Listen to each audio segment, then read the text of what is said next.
राधे राधे भक्तों, आप सभी का स्वागत है आपके अपने चैनल भगवान भक्ति में। चैत्र या शारदीय नवरात्रि यानी नवदुर्गा में 9 दिनों में 9 दुर्गा के 9 रूपों की पूजा होती है।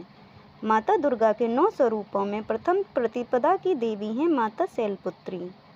नवरात्रि के पहले दिन देवी शैलपुत्री का पूजन किया जाता है। माँ दुर्गा को सर्वप्रथम शैलपुत्री के रूप में पूजा जाता है। इसके बाद उनकी कथा पढ़ी या सुनी जाती है। आइए जानते हैं माँ शैलपुत्री की पावन कथा क्या है। शैलपुत्री माता का स्वरूप।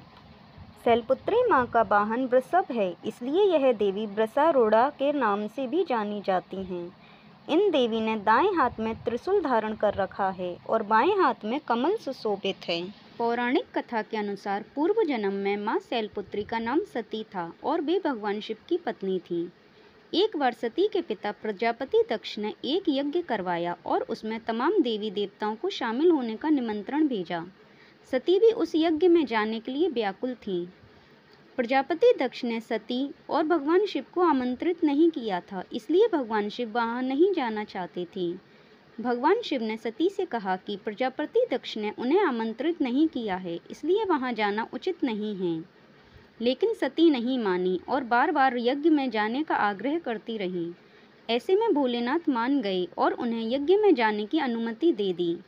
सती जब अपने पिता प्रजापति दक्ष के यहाँ पहुंची तो उन्होंने देखा कि वहाँ ना तो कोई उनका आदर कर रहा था और ना ही प्रेम भाव से मेल मिलाप कर रहा था।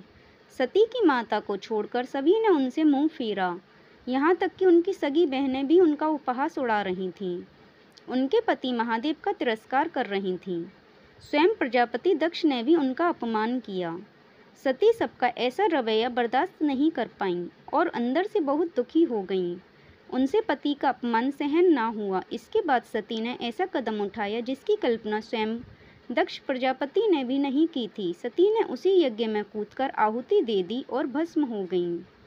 उन्होंने अपने प्राण त्याग दिए। जैसे ही भगवान शिव को यह बात पता चली, वे क्रोधित हो गए। उनके गुस्से की ज्वाला ने यज्ञ को ध्वस्त कर दिया। कहते हैं कि सती ने फिर हिमालय की पुत्री के रूप में जन्म लिया और वहाँ जन्म लेने की वजह से इनका नाम शैलपुत्री पड़ा। जय माता दी। राधे राधे।